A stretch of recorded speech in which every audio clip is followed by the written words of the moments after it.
Tyler Will is the VP of RevOps at Intercom. Before that, he spent 6 years at LinkedIn and 5 years as a consultant at Bain. And now he's building for the new GTM challenges we're all facing in 2026. We've rethought compensation. We've rethought pricing. We've rethought our ICP. The post-sales model is actually quite different in an AI world. In this episode, Tyler breaks down why too many CROs are obsessed with the wrong metrics. Your CRO or whoever gets up at sales kickoff and says, close more bigger deals this year. Now go get them. And everyone's like, what am I supposed to do with that? We discuss the reality of which GTM roles are already getting automated out of existence. That SDR agent is going to be one of the first things that goes. You used to have however many people sitting there dealing with a bunch of junky leads, and now that's an AI job. Plus, Tyler shares how RevOps leaders can protect themselves in this shifting landscape. The days of sitting there waiting for people to ask you to complete something I think are gone. If you're showing up in the forecast meeting to take notes, you're going to lose your job to Gemini or whatever it is that is on that call very quickly.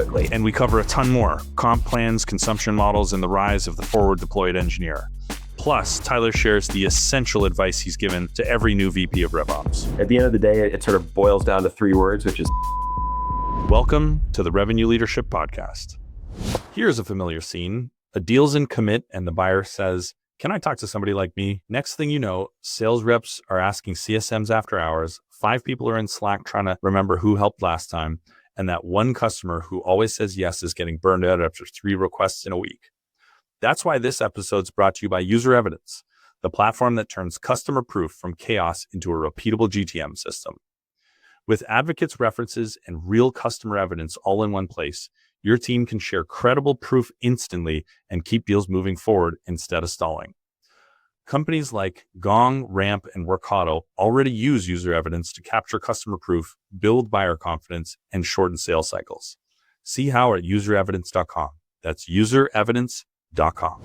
Today's guest is Tyler Will, who is the VP of RevOps at Intercom, where he has been for 3 years in revenue and sales ops leadership, following a 6-year stint at LinkedIn in RevOps and strategy, and a 5-year career as a management consultant at Bain. And today we are going to talk a bunch about the AI transformation journey at Intercom, which has gained a lot of notoriety. Obviously, on the product side, they've added Fin, which has done really well in the market. We're a Fin customer, actually. I think unpacking the journey and lessons and how other companies can be thinking about this transformation, it's top of mind for literally everybody right now. So I'm excited for this one, and thanks for joining, Tyler. Yeah, Kyle, appreciate you having me on. I'm excited to dig into this. Cool. So what did I miss in your background, apart from my 2-line intro? Not much. I don't think my stint as an economic consultant learning about price fixing and corrugated cardboard industry and stuff like that is what you need to talk about. So that's the key highlights for us today.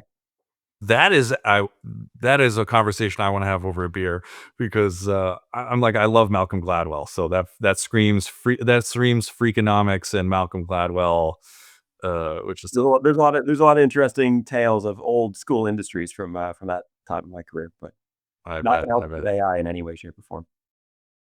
No, cool. So I want to start with a tangential warm-up question. So before we recorded, you mentioned something which I loved, is that revenue leaders are oftentimes too obsessed with success metrics and not rigorous enough on input metrics. And I would say that is true. Many of us are guilty of being too myopic about the success metrics. And so just unpack that. It's an interesting opinion. So tell me what you mean.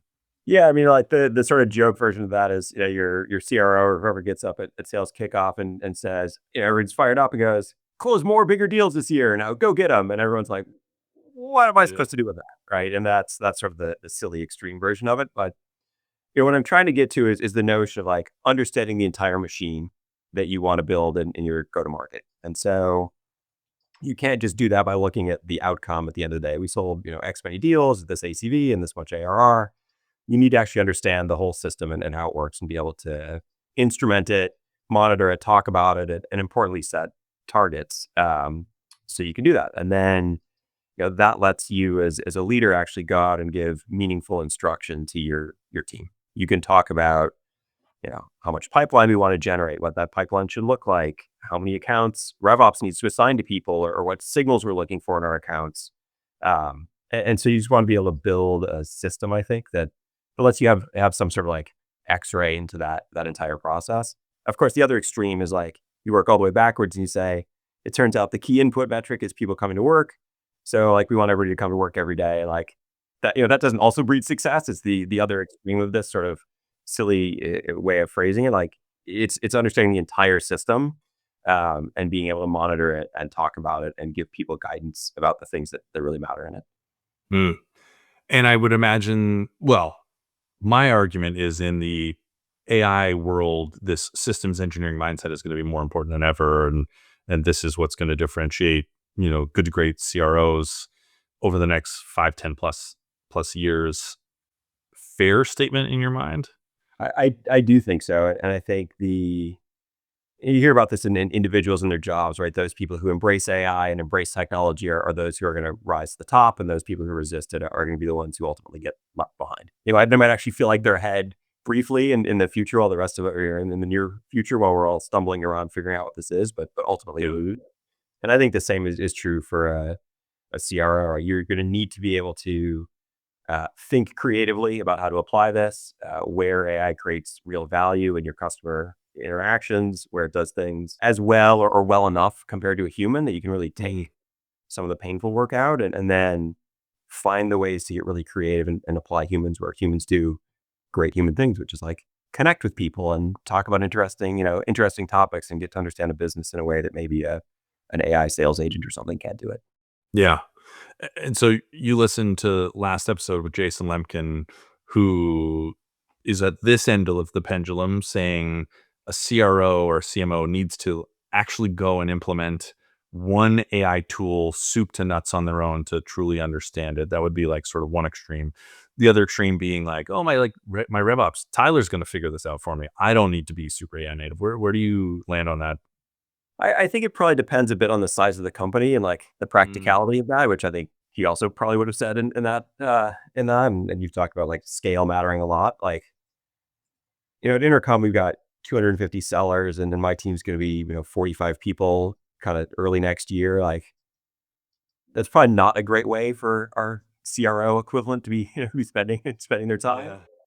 But I think it would also be a mistake to be at the other extreme of that and sort of say, I'm going to, put blinders on and assume this is going to happen in the right way. I think while maybe it's not implementing it, probably in a way that any CRO is not in the past, like understanding the use case, maybe being in on some of the vendor demos.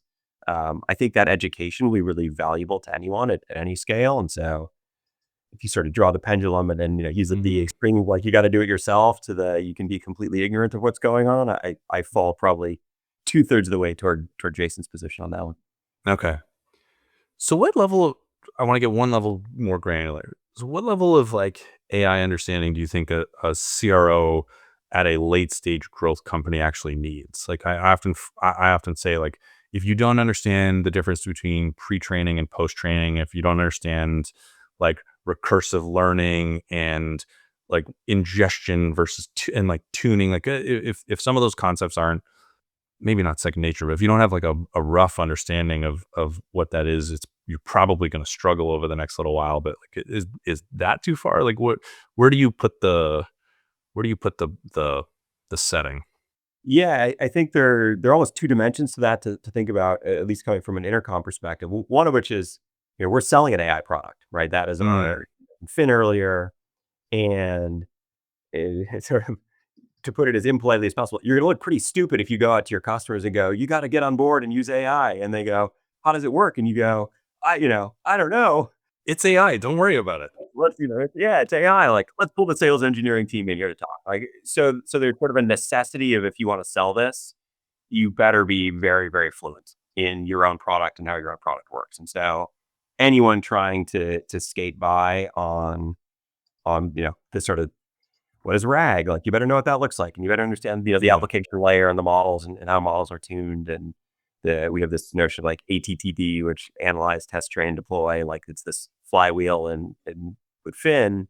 But you got to be able to talk about that. What does it actually mean to analyze? How are you using AI to analyze it? What does it mean to test and train and deploy? And so you're going to have to be very fluent in your own product and whatever that language that is a necessity, sort of a necessity to be able to talk intelligent to your customers. I think it's Mhm. one vector that you're going to have to be kind of as far out as your product is on that. If it's, a lightweight wrapper around AI, like maybe it doesn't matter as much. But for anybody going deep on this, I think you've got to be very, very literate and conversant in that.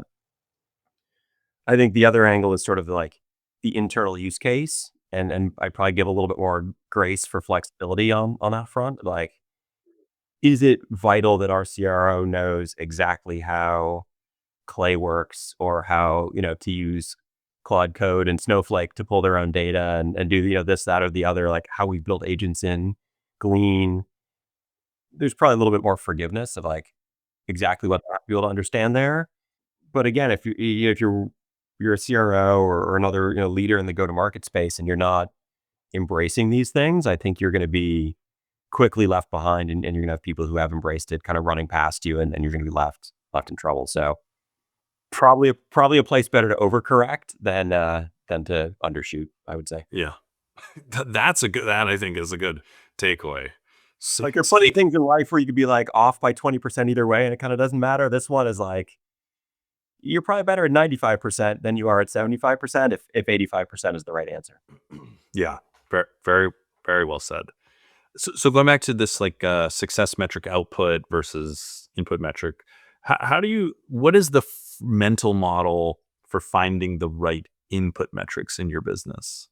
Yeah, I'm trying to think if there's like a really good framework. All my consulting years maybe didn't produce this one for me, but I think there's an element like really understanding what the key things are that make a difference, right? And I sort of joked earlier, like coming to work, like nobody's monitoring whether you come to work, right? We're not doing like factory punch cards. We need to know that, you're going to use certain tools.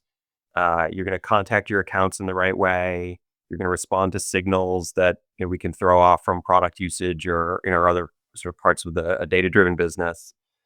And so we're going to try to manage a few things that I think we find to be really key like engagement points in the customer life cycle, right? So it might be, if you're on the like account management side, hey, for certain types of accounts, we want to know that you're having a QBR with them to talk about the value and the ROI, because that's what ultimately leads to big growth and sort of the right profile of customers. So we monitor that. We might monitor something very different on the kind of hunter new business side, where it be number of demos or whatever it is that we think is really important to generate good, healthy pipe that leads to hitting your target.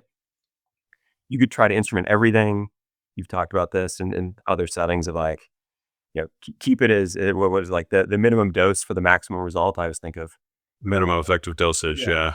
like I was a tennis player, and then my coach would talk about hitting the minimum shot for the maximum result. Like, if you've pulled your opponent way off the court, you don't have to hit the ball 100 miles an hour to the opposite corner. Just hit it in there and win. And we want to sort of come up with the same equivalent in this instrumentation exercise. Like, what is it we need to do to really understand our business, to not find ourselves in a spot where like, oh, if only everybody done this thing, we would have been fine. And it turned out nobody was doing it. But not, how many emails did you send? How many calls did you say? Because people start managing themselves to that metric, and the efficacy of the thing they're actually doing kind of goes away. So Yeah. it's going to vary, I think, business by business, but the effort that you put into trying to figure those things out, I think, can be really, really valuable in improving your own understanding of your business. And so Yeah. like the exercise itself to kind of go, it's this and not this, I think can be hugely, hugely useful. Yeah. And you made an interesting subtle point there too about not being myopic about it. Like if you see this in BDR teams with dials, if you just like breathe down everybody's neck and you make it all about dials, then you invariably see dials go up and decision maker connect rate go down, because people are just doing ghost dials to get their manager off their back. And so like anything in life, every strength is a weakness. And so how do you dial into the right amount of pressure? Like the right amount of pressure on a metric so it's enough to drive the behavior, but not too much to start to lead to a bunch of second order effects where people are, they're not accepting ops in their pipeline because you've been hounding them about conversion rates.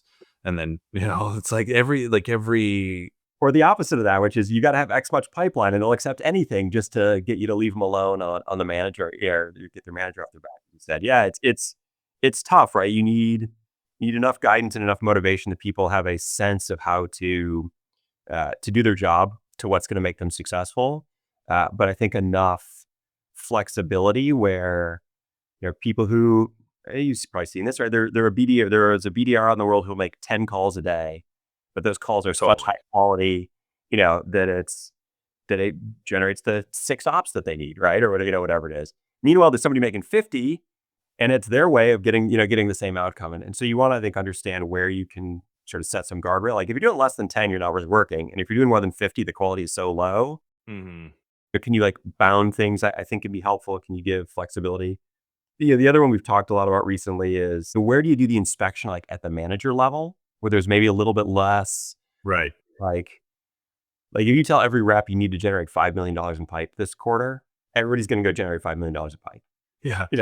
Conversion rate's going to be, it's going to be all over the place, but everyone will find a way to create opportunities and, put in the sizing so it adds up to $5 million. Like you now accomplished absolutely nothing except tell people to write down $5 million on a sheet of paper, right? Yeah. But if you do that at the manager level and kind of say, hey, look, we think about 5 million is right per person. We want you to stay on top of this, but we really need the quality to be there. So, how do you inspect that in your sort of team forecast meetings? Maybe that's a more effective way of, this particular example of doing that. There are things we do at the exec level where we're going to look down and sort of say, like pacing is a classic example. You never tell every rep to like pace exactly this way, through a quarter. Yeah. But you need to look at that in aggregate and understand how you're doing and if that's creating risk for the business. And so not only I think is it the metrics, but it's the level of your org that you're going to inspect them at that matters a lot, where you can get the goodness without getting some of that kind of bad behavior, like people just behaving in a way that gets them left alone, but doesn't actually create value for the company. Yeah. I think a lot of that is, how do you tell the frontline manager how to enforce this metric or like guide to this metric? And if it's like, a barrage of Slack messages, just like forcing something down somebody's throat, it's like you will generate second order effects that you're not that happy with. But if you can teach nuance and you can teach people to like understand these are the 3 metrics that matter. Back to your point on success metrics, everybody wants to just have like one metric. Oh, this is the one metric that defines success for whatever, but it's never that easy. And so if you can teach, like going back to BDR, because it's simple, if you can teach them, hey, DMCs matter, your decision maker connects matter, your conversion rates matter, but really like ops out the other side are the thing that we care about, and like, quality ops. And if you're triangulating those things in problem solving, one of the things that I like try to drumbeat in is like, if a rep doesn't have a lot of calls, I don't send them a Slack message being like, hey, go make more calls. I'm like, hey, go figure out what's broken. Like, go figure out what the problem is and like help this person sort it out. Cause people want to do a good job. Like every person in your sales team, if you're a company like Intercom or Owner, like people want to do a good job. You get to hire good, high quality folks. You just, oftentimes there's things in the way. All right, I want to shift the conversation to AI and a bunch of this thread I'm going to pull through on success metric, but maybe just start with the internal transformation. Like where did you start? What does the broad AI transformation look like today? And then we'll unpack a bunch of the components. Yeah. So Intercom, they're sort of two worlds. There's the R&D world, and they were probably a bit ahead of us in doing it. Bin was out months after ChatGPT launched. What is that? 3-ish years ago at this point. And so they went through their own transformation. I can't really speak to all the details, but I think there's plenty of stuff on the web about built for you and other sort of product development kind of things that they talked about in this. But they were certainly at the forefront. So that's one big like element of Intercom's internal AI transformation. The go-to-market side has been almost everything, to be honest. You sort of talk about this, and like, what are we going to talk about? I was like, well, pretty much everything. So we've rethought Compensation. We've rethought pricing and how then deal desk interacts with pricing and kind of what levers we want to have for discounting policies and things like that. We've rethought our ICP. Who do we actually want to go after? Who is good for based help desk model is not necessarily the exact same customer who's an ideal fit for Fin and a resolutions based model. We're forecasting differently. The data we're looking at on a regular basis is different, and maybe more so than some of the hunting and kind of pre-sales part of the work. But the post-sales model is actually quite different in an AI world. And let's spend some time talking about that because I think it's quite interesting as we've seen, an evolution of kind of renewing seats and what customer success motions looked like in that world to one of constant, driving usage, pushing up more usage. Expanding the use case of Fin and AI products is a very different motion for us, and it's really required us to rethink that a lot. I think we're probably in the very early days of that evolution, but it's been the one that I think probably feels the most different internally from our GTM teams. I'm going to ask one broader question, and then I would love to just dive in right into that seats to usage transformation because so many people are in it. So what, from a systems and rituals perspective, is the most different now? Like, what have you had to completely rebuild? I'm not sure if anything is like completely rebuilt on a like RevOps systems side. Probably like compensation is probably the thing that's been the most overhauled in the last, calling 18 months, going through things, and so that's the place we continue to evolve and try to figure out exactly what the right levers are for us to pull. But the forecasting is a little different. There are things there, but still like similar base. I think it's probably that. Okay. All right. Let's get into this post-sales motion because this is definitely relevant to so many. So maybe just talk about the monetization model of the AI product of Fin, and then we can get into what changes you've made in post-sales. Yeah. So really simply, we have a resolutions-based pricing model. So 99 cents per resolution, where resolution is, at least in the customer support use case, is viewed or is defined as either the customer's customer saying like, thumbs up, that helped me, thank you, or what we call a soft resolution, which is basically the conversation ends where Fin has made a recommendation, provided an answer, and they basically don't come back and ask anything for, I think, 48 hours.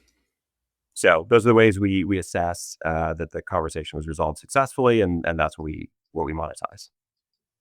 Okay, interesting.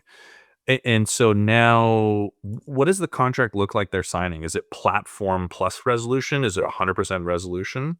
It depends. So we have both versions of those things. So if you're a happy customer of whoever your help desk provider is, it's not Intercom, we can put Fin on top of that. So if you're a Zendesk user or Salesforce Service Cloud or whatever, you can integrate Fin into that and have it be your AI agent, which is pretty cool. That's been out for coming up on a year now. And then we also have this classic like suite, use Intercom help desk and have Fin on top of that. And so one place it's purely resolution contract or agreement, and the other it's contract for seats and resolutions. Okay. So then how does this impact the post-sales motion? What are the changes you've made?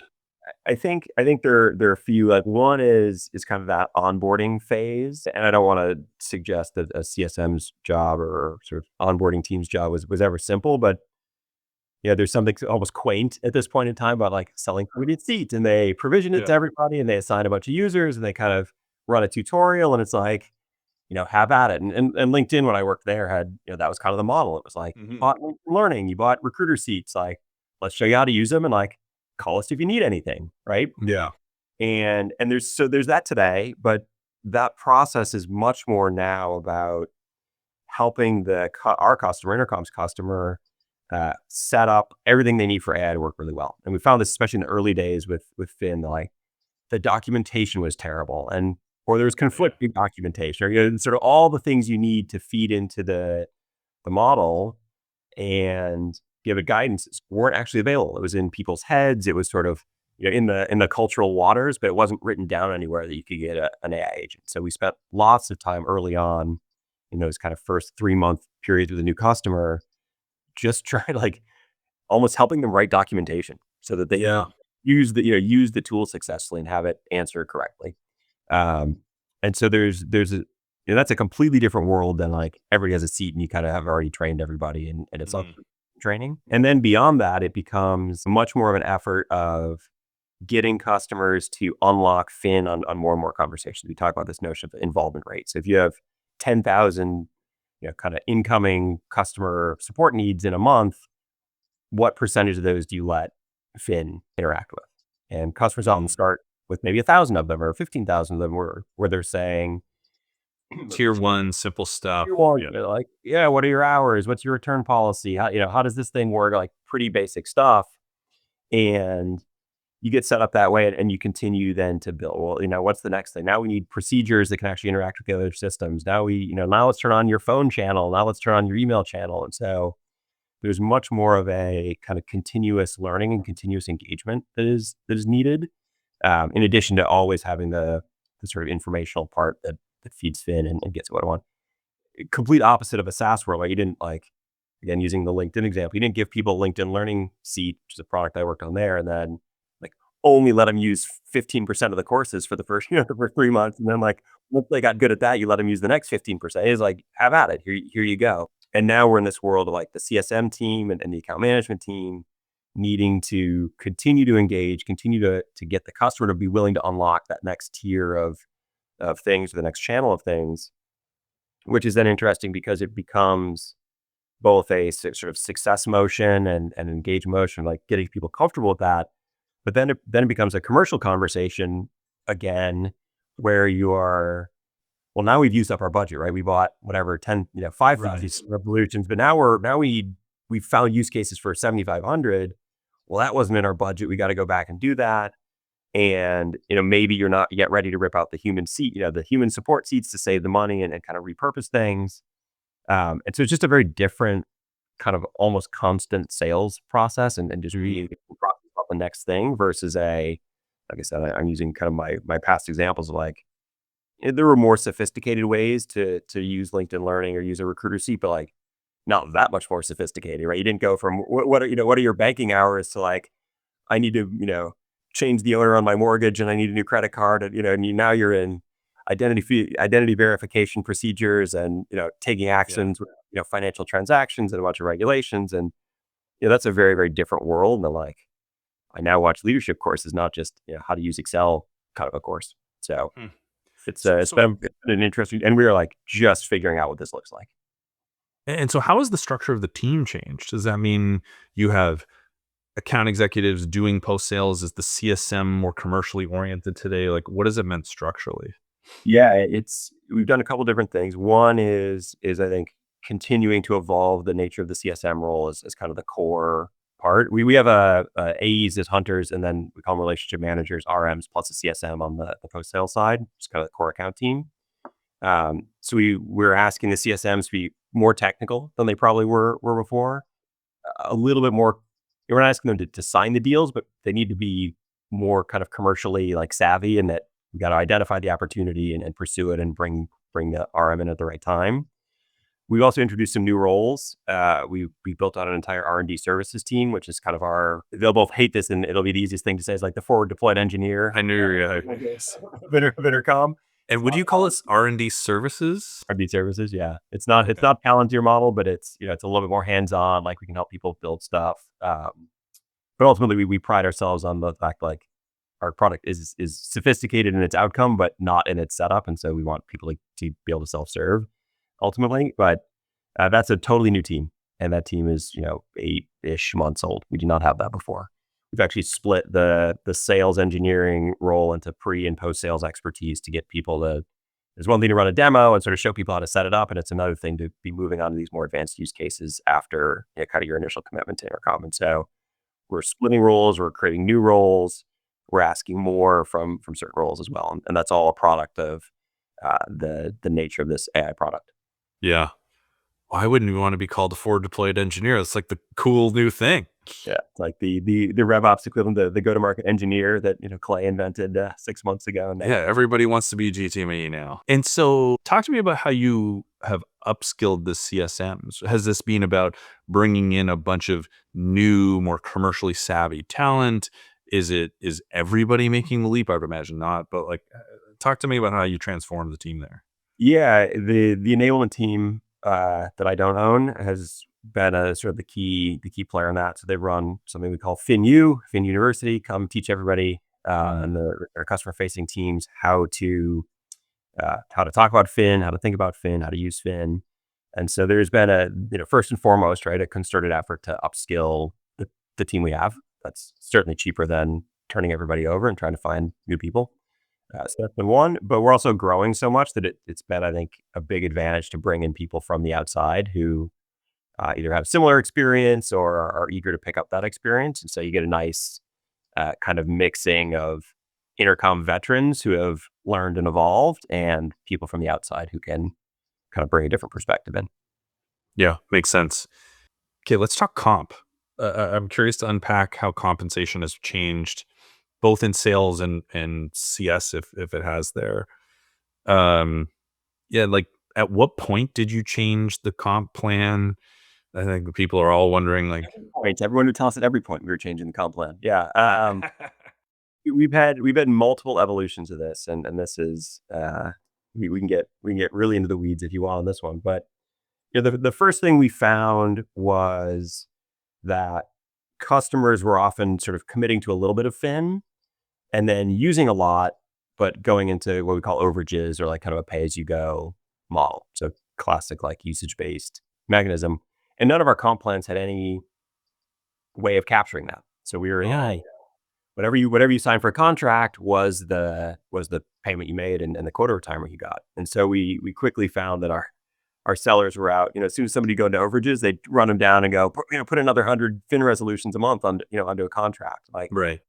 that's that wasn't a great experience for anybody and kind of a waste of our reps' time to bring very small amounts. But it was the only way they were going to get paid. And so we first started introducing kind of our first phase was to say, well, we will continue to count the contracted part as fully retiring your quota, but we'll also give you basically the MRR of non-contracted usage. So let's say you had some contract and you signed whatever $60,000 contract with somebody, so you get $60,000 of credit against your quota, and then over that quarter or over that half, they also used an extra $5,000 each month. We'd give you that $5,000 toward your thing. We tried not to annualize it because then you start getting this like they used a ton in one spiky season. Yeah. Our clawed all back, and next when it comes down, and so we didn't do anything like that. We just gave them monthly credit, which was sort of I think a happy middle ground. So if people are struggling with this, like there's a nice mix where I think the reps felt cool. I'm being rewarded for driving success and engaging with this customer. I don't have to make them do something they don't really want to do or put a bunch of discount on it to convince them to do this. Hey, if they're really seasonal, like imagine a tax software company. Like no one's on chat with their tax software company in September. They don't want to prepare for that. But in February, March, and April, it's crazy, right? So they need to staff up and be ready for that. And you don't want to force them to buy that contract for the year. So it was a way for us to reward those kind of short-term spikes or sort of steady usage before a contract with. And they would get that in the first 12 months or something like that? Or They'd get it immediately. So let's say it's January, you sign a $60,000 contract, and then they're using $5,000 in overages in February and March. You're going to have $70,000 in kind of quota credit from that example, $60K from the contract plus $5K plus another $5K. But then, hey, if it went to zero in April, because for whatever reason that's not their business model, like we didn't have to claw something back because we were needing something else. So it was a little bit of like first step into this process. okay. But would they get that for the first 12 months of that customer coming online? Is it into perpetuity? Yeah, good question. So we end up setting up so the account exec who landed the new logo would get 12 months of that credit, as well as then the account management team would get it as long as they own the account. Okay, makes a lot of sense. So that was like phase one. And that was our first like toe in the water. We've got this problem. We want to do it. And it felt like that worked pretty quickly. And so we ended up, and here's where it gets real messy. We ended up moving our entire account management team, the RM role, to a pure MRR added up over the course of the comp period. So they have a semi-annual plan. And we say, you're going to take all your accounts that you own over that period, and every month each one generates some amount of MRR or zero if it churns. We're just going to add that up towards some target we've set for you, and that lets you basically be a purely like usage-based thing, even in a world where a lot of the revenue is under contract because it's Right. contracts or seats contracts. But if it's a solid contract, it just flows for 6 months. You get that MRR, like you're set. But you then get the usage ups and downs, and it's been interesting. It's complicated. I don't not recommend it, but I also am not like we found the answer. Everyone should go do this thing. It's a little messy at times, but it has certainly brought focus back for us onto both expansion and sort of better churn contraction management. And it has let us weather some of those ups and downs of a usage-based product where we don't have reps running around chasing every overage and trying to convince people to bring it under contract. It's been really nice, I think, both for our people, but also for our customers who can experiment and turn things on and off, and they're not getting sort of harassed by commercial or about commercial terms from all of our reps. Yeah. Is there a set of underpinning variable comp philosophies that you come back to? Yeah, I mean I think the classic, what I call like sales comp rules still apply, right? You don't want so many metrics that people can't understand it or don't know what to do. So we've kept every plan to 2 metrics. I think maybe there's one plan that has 3 metrics. We've tried to make those meaningful, so there's not little piddly like 5% of your comp is this Right. thing or Yeah. that. We want to make it something we can instrument so people can always see how they're performing. I don't need to tell you, like, maybe for your audience, like, don't surprise your reps at the end of of a period with how much money they're going to make. Like, that Yeah. should be a thing they can know and see all along. And so we've stuck with those, and we always come back to those when we're doing things. Is this sort of simple enough you can explain it in 5 minutes on a whiteboard? Is it going to feel fair? Is it going to reward work and the behavior we want? Those I think are always true, and no matter how far into the AI era we go, like, I think always remain true, and you need to come back to those. But it's let us then experiment a little bit with like how we want to create the right incentives and do some other things, like as the nature of the product and the use of the product changes. Yeah. So simple, fair, tied to the right behaviors, something that you can instrument and the rep can watch through the period. Yeah, I think those are kind of the four. If we feel like one of those breaks, we're going to go back to the drawing board. Okay. And how often do you feel like you can change a comp plan? We did the one major overhaul now a year ago on the account management team being on MRR. We had a fairly unfortunate reputation of both quarterly planning and changing the comp plan quarterly Yeah. for the first part of my tenure, which none of us wanted, but was a bit necessary as we were going through all these changes. I would say we make tweaks every 6 months when we kind of do a refresh on where things are, but we try to keep the core elements the same. We don't want people to have generated large amounts of pipe that looks one way, thinking that's going to be really advantageous in the comp plan, and then go, just kidding. We want everybody to go over here instead. Mhm. So as we think about, we're sort of deep into the planning process right now. One of our sort of added principles this time has been how do we tweak the plan without really changing things. So we have the same core metrics, fin ARR, fin logos, all in ARR is kind of the core things. Maybe change the weight a little bit. Maybe we're talking about putting some accelerators on certain aspects of things we want people to do. New products are coming out. Fin Voice. We've got our customer agent that was announced at our big event back in September. Maybe it was October. And so you start to layer in some of those things, but it's at its core, it's essentially the same plan. But we try to be responsive to it. Yeah. How often do you think you can do like a real overhaul? Is annually too much? I mean, I'd sort of say annually would be about the most you could do, Hmm. but you've got to be responsive to the business, right? I mean, you're like dying on a hill of a principle if we don't change our comp plan more than once every 24 Yeah. months, and running the wrong business for 12 months is a terrible idea. And so, I think if you're, and we had this problem, particularly on the CSM side, where every quarter they were getting a new plan and they were just like, what are we doing here? Yeah. That was crazy and pretty unfair, I think. But yeah, like minor tweaks at the 6 month mark, if you're kind of doing a semi-annual refresh is okay. And if the business really demands it, you can do every year. But I think you need to give people ample notice. Make sure your enablement is really good. You're probably going to want to roadshow it, cascade it down the org from your second line leaders down to your frontline leaders, and ultimately, my team runs office hours for the month after new comp plans are just like, hey, coming out. We know you're going to ask the questions, so we're just going to be here and try to make this as accessible as possible for people, because it's probably the most sensitive topic I've come across in my 8+ years, which makes sense, right? Is how people get paid and put food on the table. And so when you change the rules, or people feel like the rules maybe not fair, which is often just maybe not fair as just code for I don't actually understand how this works or what I'm supposed to do with this. Uh-huh.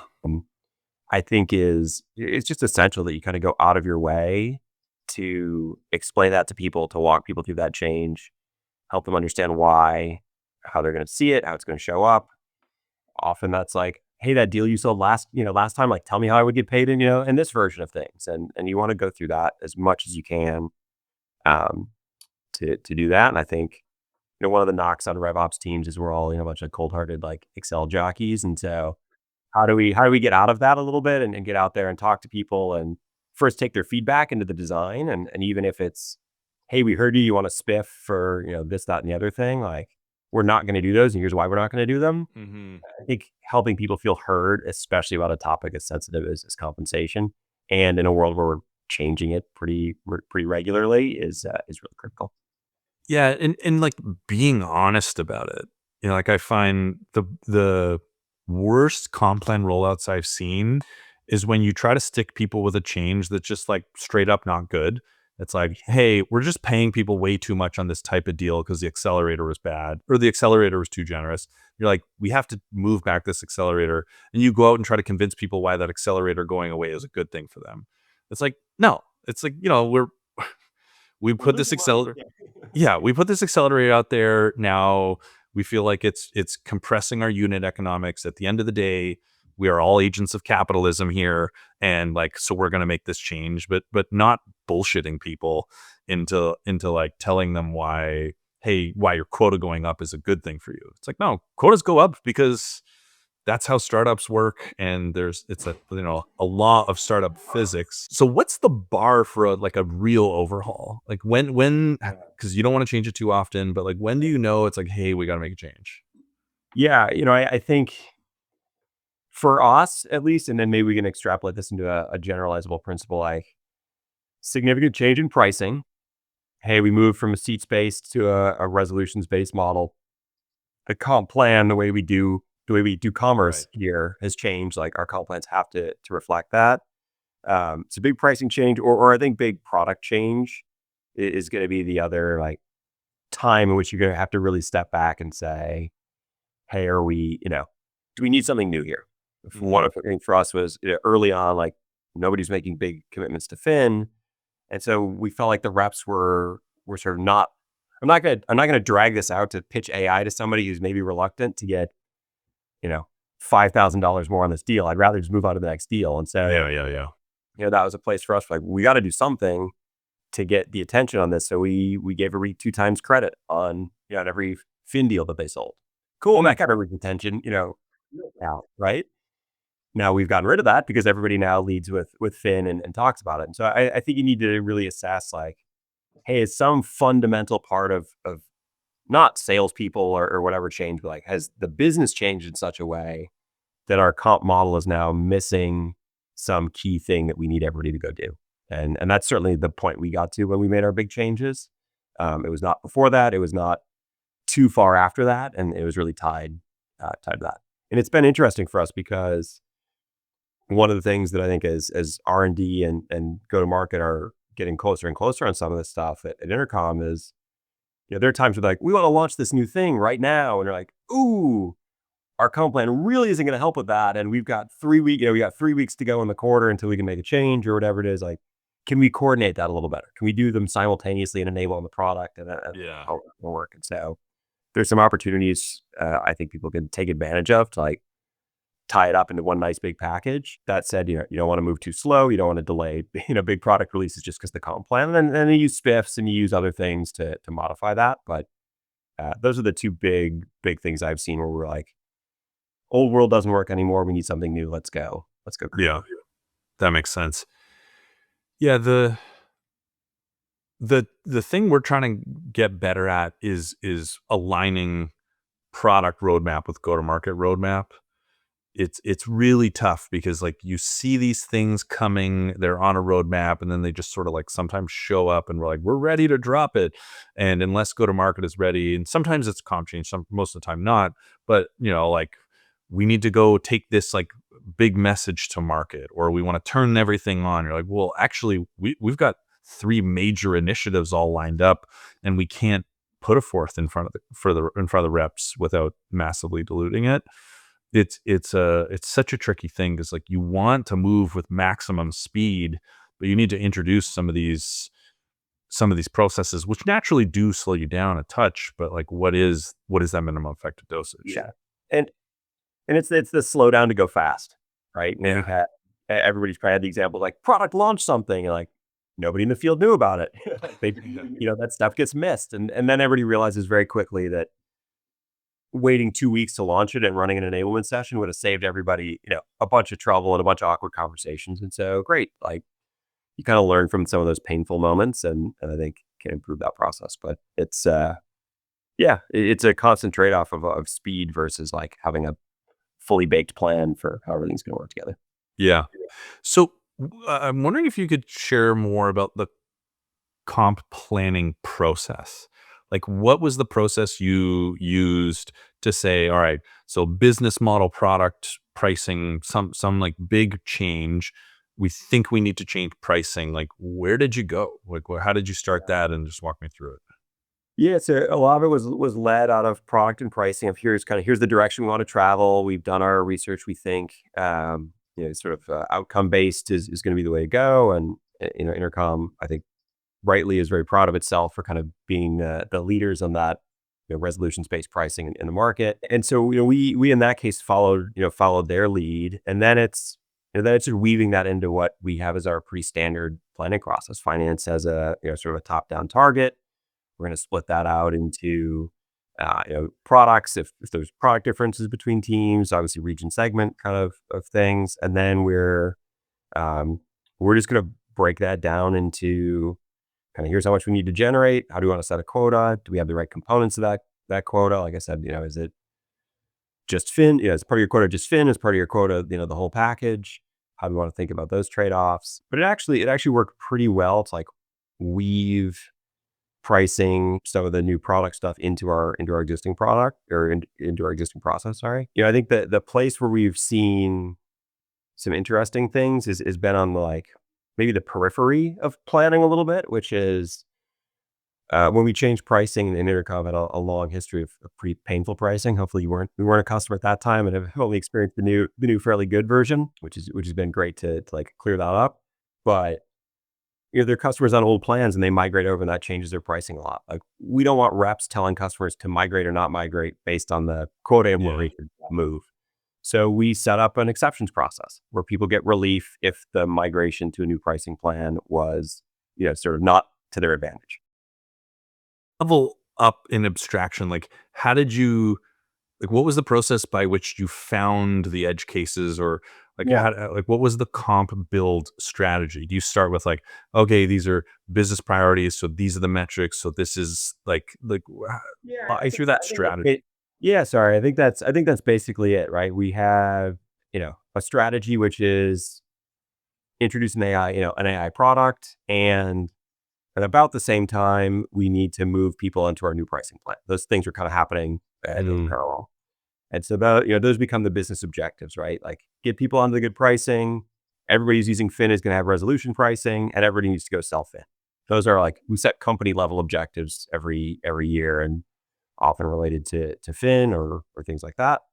And so those are going to then drive everything in that process below that. So we're really trying to align to company strategy, and people setting comp will often get 40 requests. We want the comp plan to do, this litany of things. And I think for us to be able to anchor on the couple that we think really matter at the company level was kind of the key thing. Sort of like those, whatever, week 4, 4 kind of core principles that should never be violated in the comp plan period, we kind of had the same, like, what are the 2 or 3 strategic things that this plan really needs to reinforce?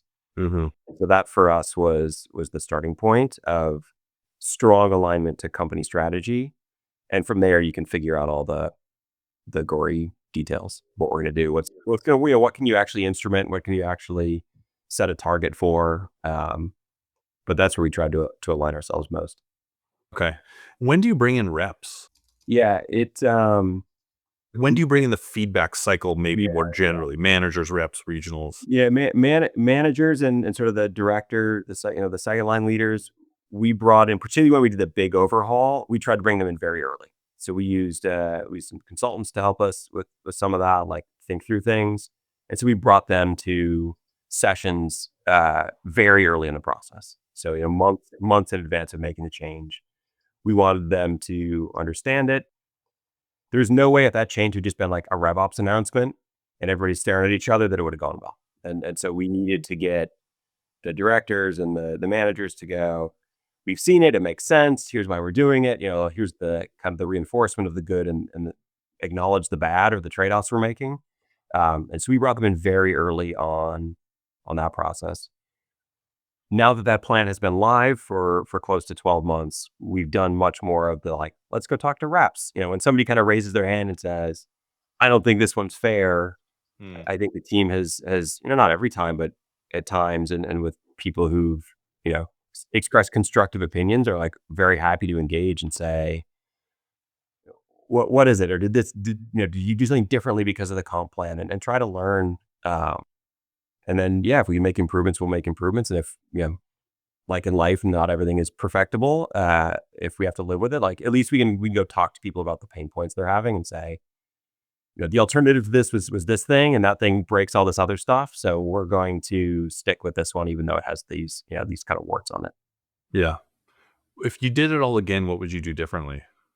I think I still would have spent more time with the management team, getting them educated on it. I think we probably started really strong with engagement and then kind of went into heads down mode and got out of that engagement model. And so even though they'd signed off and kind of said, like, yeah, we get it, this makes sense, I think then when it actually was revealed, it was kind of like, whoa, I'd forgotten what we agreed, what we'd agreed to 2 months ago, instead of being brought along on that journey more. And so I think that was one kind of change management mistake that was made.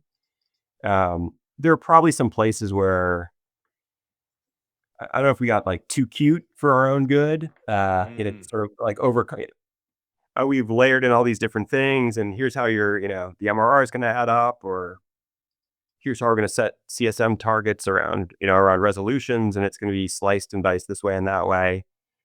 I think there are probably some places like the simplicity was lost a little bit, and trying to address some of these, but won't this happen if we don't capture it? Like, let's try to squeeze that in. But then I sit here today and I'm like, well, which exact ones are those? Like, it's probably like the accumulation of too many being slightly too creative for your own good that creates challenges, rather than any one particular one. But if I could only change one thing, I would land the change management a bit better. All right. I want to change topics, but I am really glad we got to talk comp, because I've been trying to get somebody to talk comp on the pod for a while. So I think this was really useful. I always wonder if people listen to this and be like, Kyle, you're out of your mind, and this was really boring. But I'm like, this is so valuable and interesting. And so hopefully people have the same love for compensation planning that I do. But I'm curious, going back to the broader topic of AI transformation. So how does RevOps today look different? Like, what roles are different? How have you constructed the team? Like, maybe talk to me about RevOps structure. Yeah, the one very concrete thing, or maybe there are a couple of very concrete things we've done. One is we have hired our first go-to-market engineer. So that is like the classic plant your flag on being AI enabled for a RevOps team. So we've done that one. And then as part of this broader... When was that? That was recently? Yeah, like a month ago. Interesting. Yeah. Okay. So, but the search took a while, I think, which is the recurring theme of folks trying to hire that person as well, because there's hundreds of them out there who've been doing it for 5 years. They're like people you think might be able to figure it out. So yeah, really excited to have her on board. And then what we're doing actually is we had both the sales team and the solutions team were kind of covered by the same ops function. Mm. And so there's a little bit of like, you guys be good at everything. And as these complexities of the post-sales motion that we've talked about have come out, we've actually decided to split that. And we're creating a separate solutions ops team to really lean in and support that post-sales motion more effectively. So those are kind of so far the roles and org structure changes. I think where we're seeing the need for more and more is a sort of change is almost more like knowledge and skills. And I think we talked about this before as well, like kind of my hypothesis is that like generalists in RevOps will kind of come back and sort of get it in the long run. And like the great example of this is we've been set up with Claude Code.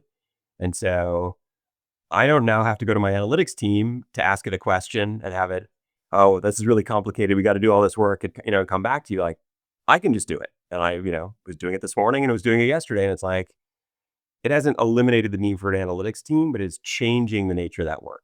They have to be work closer to the business. There's no longer like a file a ticket, we'll build a dashboard, Yeah. here you go. It's them getting embedded and coming to the forecast call and hearing, here's a thing that's going on that we're concerned about.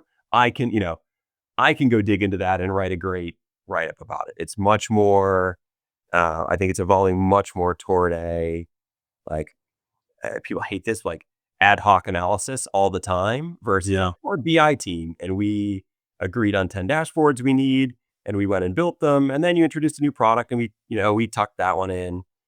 It's much more of like a business advisor and sort of investigator kind of role, because if I need to find out how much ARR we have by customer segment and region, like I can do that myself now in about 3 minutes. And I And think so is Claude Code going into your BI tool then, or directly into Snowflake? into Snowflake. Yeah. Okay. And so you're just querying your local Claude Code or the computer app version of Claude. Yeah. I just have the terminal up and like just ask it stuff and it just like reads out of Snowflake. But we also have Glean, and Glean will search documents and so again, it's my ability to like self-serve, which is like steadily decreased in my career, right? As you get more senior, suddenly can't do anything except attend meetings. Like that's actually coming back up, right? I can now think about a problem and do more of the work myself. I don't need everything extracted into, a pivot table that I can play around with. And so, and again, this is like, I think you're a baseball guy. Like this is like the first pitch to the first batter of the first inning in this evolution, kind of, early days. But it is, I think, going to take away some of these like highly specialized, I do this thing when people ask me to do this thing kind of jobs. And so what I'm trying to do in addition to like, which is funny because we sort of specialize that one team, but it's breaking down how analytics is going to work with kind of the ops people. It's requiring folks to understand a much bigger part of the business. And so we're actually spending a lot of time on my team right now, sort of teaching what I call like general business knowledge, both like intercom, but also just sort of like general context, stuff in a business. So no longer is the comp team the only team that needs to understand the comp plan. Everybody's got to understand it because it's going to affect, these other parts of what we're trying to do. And there's going to be new product launch. And I need more people than just me to be able to go, hey guys, we got to connect these dots, because a lot of the just like turn the crank, grind it out work, I think we're going to see steadily go away and get automated away. Yeah. Yeah. And I don't know if the framing is like, it'll be less specialization, but I think the second piece, like less grinded out, like less, I'm a person that creates dashboards, certainly goes away. Do the tickets in Salesforce. Like, Yeah, it's funny you mentioned Claude Code. So my VP of RevOps and I were like texting all weekend because we were both cooking in Claude Code on different things, and he was like, "I think I can just tell Claude Code what to build in Salesforce, and it will do it." And he was building into our sandbox Salesforce from the Claude Code terminal, like at a very high level of proficiency. And so you're like, okay, well now we don't need to do the grinded out like Salesforce development if you can just take the business requirements get transformed by Claude into the technical spec and then implement the technical spec. And I do think that I very much agree. I think the nature of the roles change a lot. And so what people are going to do in these teams, I think should be much more strategic and important. Like I was just having a conversation before this with one of the RevOps team members who's been she was one of our very first BDRs, then RevOps, and she's learned the whole RevOps craft here.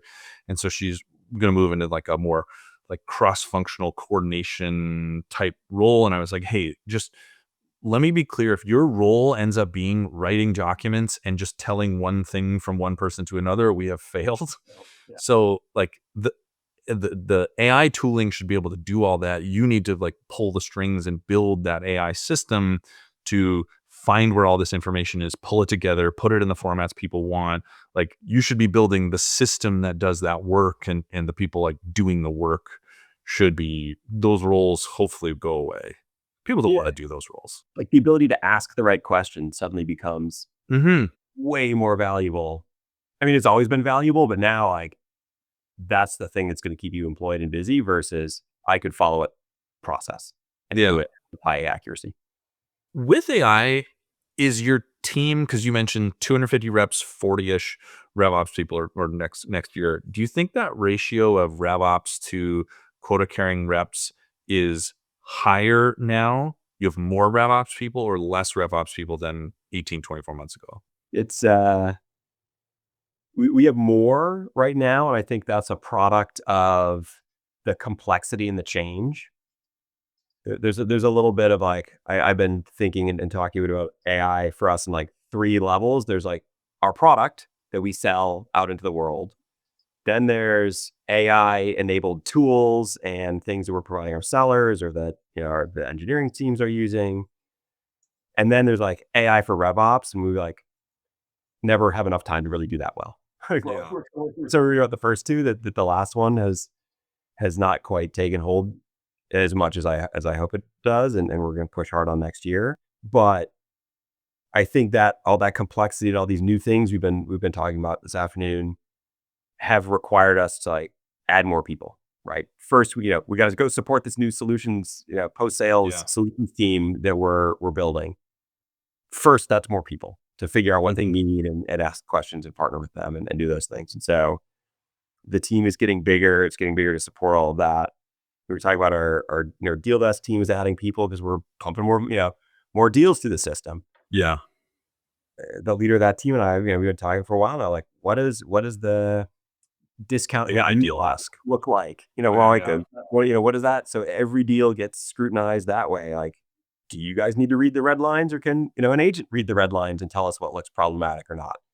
And so I think we're going to have this kind of increase, and then we'll start to see that dwindle as we automate these systems, like take advantage of more of the automation ourselves. Yeah. I still think no, go ahead. Like personally, one of my big like top 3 goals for next year is to build a much more scalable RevOps function.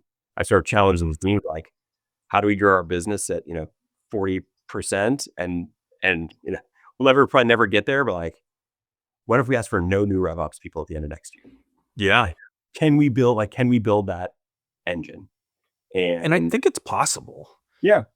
It's just all the people doing the junior number crunching, grinded out work all have to move up one level of abstraction, and AI has to do all that. Yeah, that's right. Which, like, if you're in Claude Code as much as we are, like, yeah, what can't it do? I spend a bunch of my time on the weekend trying to get Claude MCP'd into all of the places, into more places than I have it today, to yank a bunch of stuff in and build like even simple stuff. Like I use Fireflies for meeting recording. And so I set up Fireflies to push everything into one big Notion page. So all the links of every call are in there. And so now Claude Code, I built a skill for basically just taking meeting notes from an entire week and giving me like all of the critical outputs, like the things. And so there was, I kept being like, okay, like look for this and like, what else should I look for? Like, okay, I said I would do that thing, but it's not in my task list. Like, tell me those. Or we agreed to do this thing, but it's not in that other team's task list. And you just start to like think about those were people's jobs, and now it can't be. Well, it shouldn't be in my opinion. Right. And then you think about the benefit that creates for you. Now you're spending more time in front of customers or with your, with your team helping them get ready. Yeah. Like that's good for everybody. For me, it's now my team can spend more time on these big transformative projects for, for our go-to-market engine instead of you got to move this account from this owner to that owner. Yeah. Mark the ticket correct. We got to, oops, comp exception, like go run through that process. So there's just so much potential, and it's really fun to be on like the very, very beginnings of what this can look like. Yeah.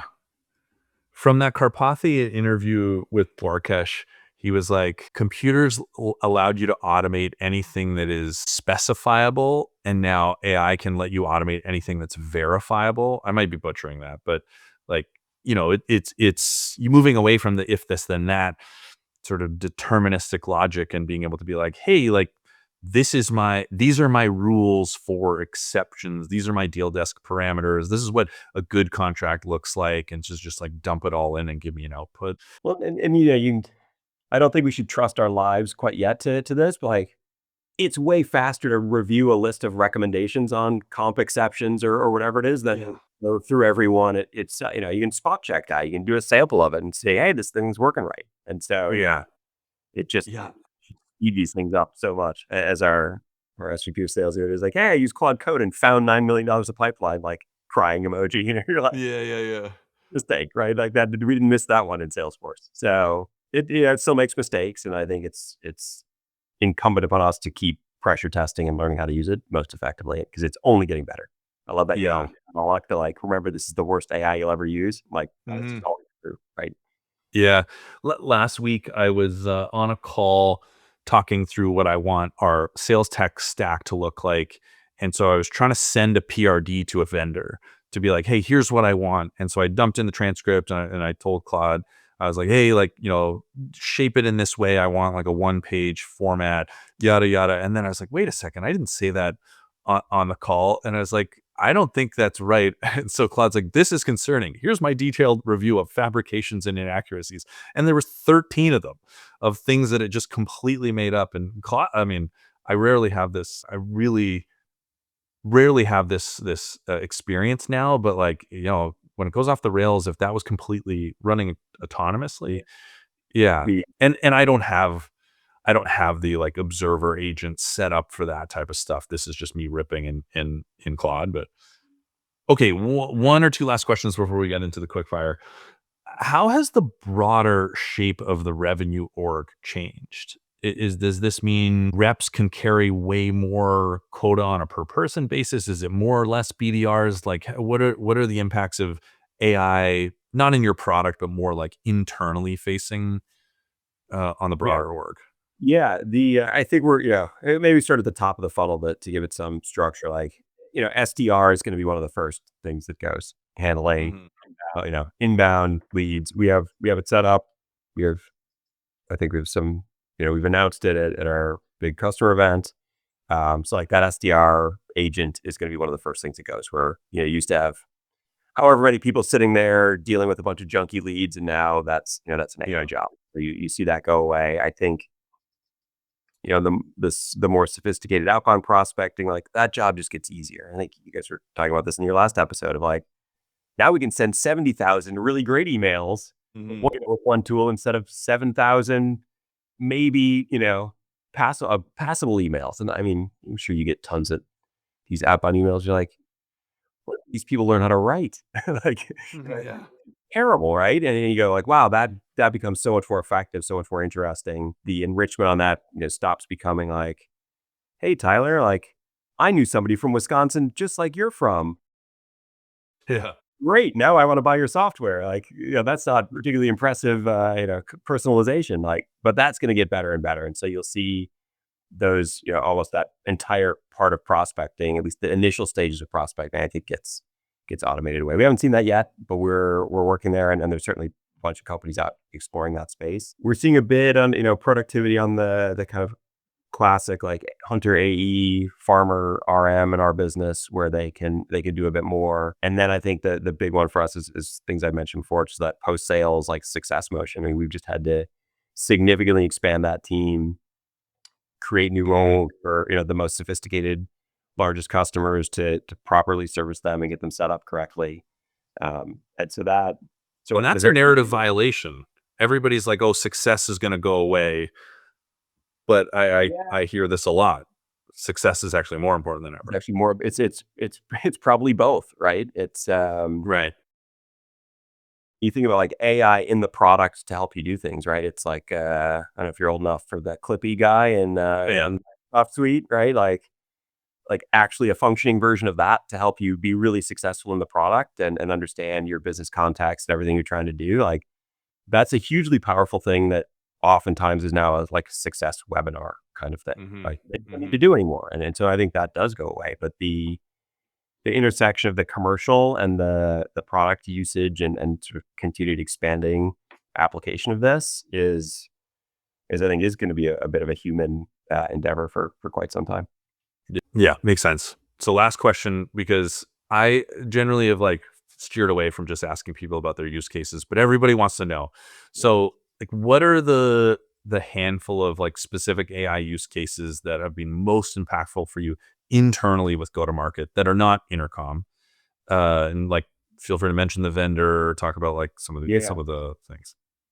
So the one we're building now that has kind of gone in fits and starts, which is every RevOps professional's the bane of their existence, is the constant influx of what feel like basic and well documented questions. ROE, how does my so we've set up Fin to try to answer those questions so they can leave us alone. So Fin integrated into a Slack channel or a Glean agent, just fire it away. Don't stop asking me, what your base rate is. It can just tell you. So that's one place. And then we need, the problem there is actually adoption on the sales team side. We need them to be willing to stop talking to us and willing to use that. So that's one, I think, use case that will continue to grow significantly. We have built, not my team, but another team has built what we call the cockpit for our post-sales teams, which is starting, it's funny, it's 8 months ago, it was a Tableau dashboard that showed a bunch of product telemetry and kind of other things. And now it is a entirely AI-driven tool where you chat and interact with it, and it tells you all about your customer, and it can recommend from product usage, like specific use cases of Fin that they should exploit. You've done this and this, therefore you should, try this one next, given the nature of this company. So where have you built that? That's cool. I think it sits mostly on Snowflake. I don't know. Actually, it's not my team. It's just sort of data science team that has built that. I'm like, all credit to them for pulling this thing together. But it's amazing what it can do, and it just makes the life of a rep so much easier. And so that's been a really powerful one. Are you mostly building your own AI tools?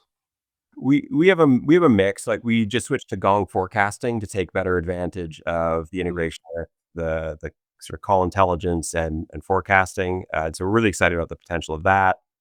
We can stop building our own top-down forecasting model in a spreadsheet, to pressure testing. Like it's happening right in there. That lets us do deep dives into sort of deal sentiment, and when a leader comes in and says we're going to beat our number because we're going to land this 6-figure, 7-figure big deal, we can just click right into it and go, no, you're not. Have you listened to this last call? Or like, you sure you want to pin your whole forecast on that particular deal? Or like, you guys are sandbagging, you got 3 of these, you're in great shape, whatever it is. And so that ability for us to quickly inspect sort of pipeline and then forecasting health has been a big one. And then we tried to simplify reps lives. We have Win.ai up and running, so that kind of helps populate medpic fields automatically. And so we've seen, completion rates on basic like Salesforce hygiene stuff has gone up. So we're using it in a bunch of different places that are sort of, augmenting things that existed before. And I think we'll continue to push on that front, as well as try to do some of these more, not quite rip out a whole function, but like the SDR agent is going to be, it's going to be a big one that will change how we interact with customers right at the top of the funnel. Very much so. What is the most important way that you're getting more done as an executive using AI? Like, what are your favorite personal productivity use cases? Yeah. I think it's this is not sophisticated. I mentioned Claude Code already. Just my ability to not have to sit down with my team to ask for something, and I'm just kind of just getting started with that. But that's that saves me a bunch of time. That saves other people time, and so I'm really excited about that. The ability to self-serve on sort of data analytics questions, where I'm just if I'm sitting around thinking about something, I wish I knew this. How quickly I can pull it up without hunting down a dashboard or hoping I get something right in Salesforce. So that's been quite nice. I think um, the sort of ability to like quickly generate documents, right? In my role, there's lots of like write a memo, review a memo, do that kind of work. With just Chat GPT is hugely helpful. Like the ability to just, I think I wrote this right. Pretend you're this person and read it and tell me what makes sense and what doesn't make sense. Yeah. Just it speeds things up just so much.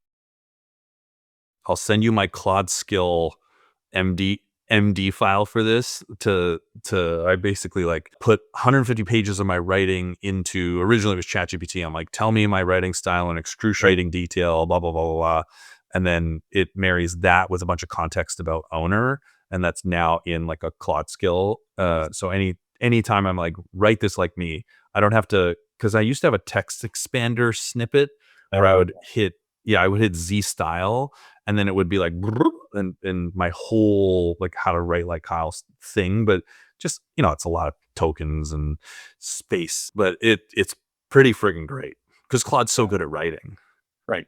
Yeah, and I mean, you just like I said that it's like you can send a draft to a totally trusted advisor who's going to tell you if it's garbage or not. Yeah, Or as here's 3 bullet points, make it a 4-page document in my style is hugely it's like time saving, productivity enhancing, and so so far it's those kind of things. I think as we get some of the like get our arms around some of these other use cases, we're just going to find more and more ways to like, do I really need to make the team meeting deck anymore? Like, can we just, Eric, can I just once a month? Can I just ask it?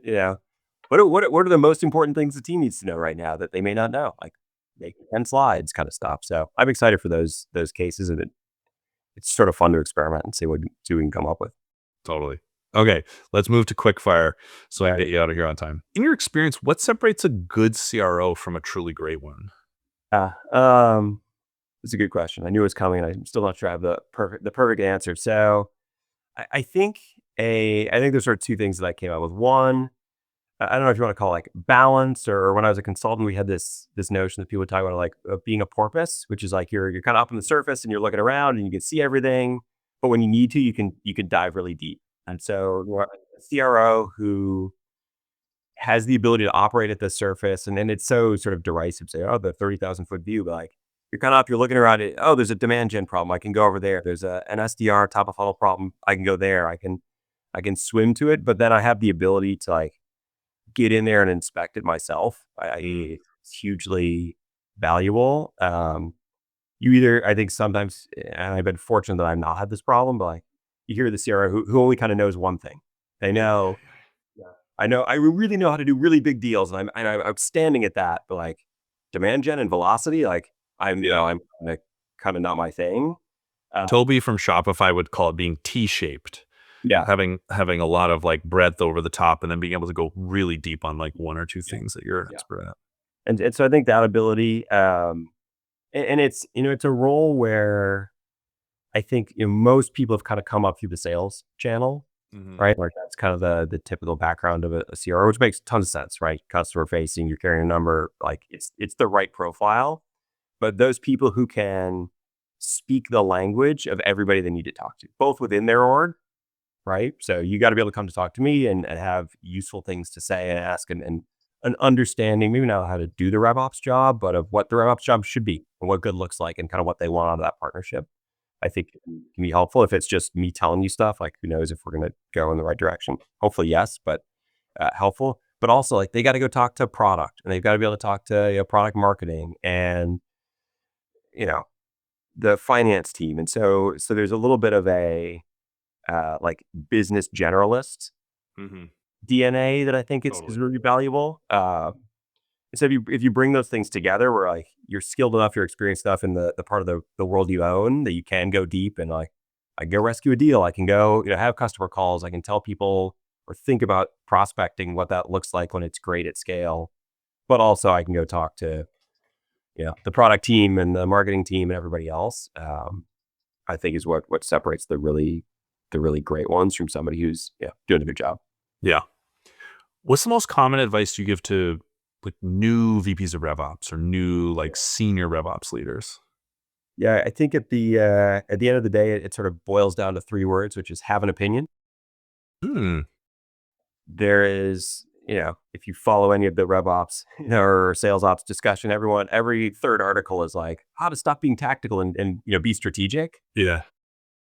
And it's a problem, right? The day-to-day firefighting sort of pushes you back into that. And so I really encourage people to find a way, and this, I do this with my own team and other people I talk to, like, you need to come with a point of view. If you're showing up in the forecast meeting to take notes, you're going to lose your job to granola or whatever, Gemini or whatever it is that is on that call very quickly. And so how are you equipping yourself to show up in that setting with a point of view? Maybe it just, corroborates what everybody else has to say. Maybe it's a unique perspective, but the days of sort of sitting there waiting for people to ask you to complete something I think are gone. And so if you want to really succeed, you got to have an opinion. Great advice. What's the hardest lesson you've had to learn? Yeah, this is probably a recurring one for me as well as many other people, which is you've got to give tough feedback to people early, particularly if you're inheriting a team, which I've done now repeatedly. It temporarily feels good to sort of explain away things you don't like or behaviors or performance that maybe isn't meeting it. It's easy to rationalize and it feels like you're being maybe kind, but ultimately it's not kind. It ultimately sets you up to have a really tough conversation, often too late. And I think I fall victim to this of like, oh, these people are new, they don't know me. If I come in here and if they quit tomorrow because they don't like me, oh, I'm really in trouble. Like, yeah, we're really in trouble. So I better be extra nice, and that sort of develops a pattern of like, oh, now we're just nice. Yeah. And nice always doesn't conclude with being nice. It concludes with, ooh, we got a big problem here, and I haven't really told you about it. And now we got Yeah. So that's the one I've got to avoid, and I think is a very easy trap for people to fall into. It very much is. Okay, last question. What's the best thing you've read in the last 12 months? The non-work answer to that, I read this book, Edward Abbey. He's like a naturalist writer, I think from the 50s. He wrote this book, Desert Solitaire. If you spend any time in southern Utah, he like spends time in Arches National Park before it was a national park and just like writes about his adventures and his experience. And he's pretty funny because he complains about all the tourists coming there and ruining everything. For hours. That was a fun one. My family's big into hiking, so that was a good one. And then the business one is I really enjoyed Ethan Mollick's Co-Intelligence book. Oh, I haven't read this. Very, very quick one. Probably horribly out of date now because it's a year old, but it's a good one. He has 4 principles that I'm going to butcher if I try to repeat them. But it basically encouraging people to embrace AI and bring it into their work and kind of how to treat it and how to think about it. I think for me, that was a really good framework for how to approach a lot of the problems we've talked about today. Nice. I recognize the cover of this book now that you're saying it. Well, that's awesome. This was a great episode, Tyler. I'm really appreciative that we could bait people in with AI and actually talk about compensation because I have been excited to unpack it. And I think a lot of good like frameworks and lessons for people to learn. The transformation journey is really interesting. And so this is going to be helpful. So thanks again for joining. My pleasure. Glad to be here. Appreciate the time, Kyle. Thank you for listening to the Revenue Leadership Podcast. If you enjoyed it, don't forget to subscribe, and you can find a link in the show notes. And be sure to leave a 5-star review, share it with your network, and please join me next Wednesday for another great conversation.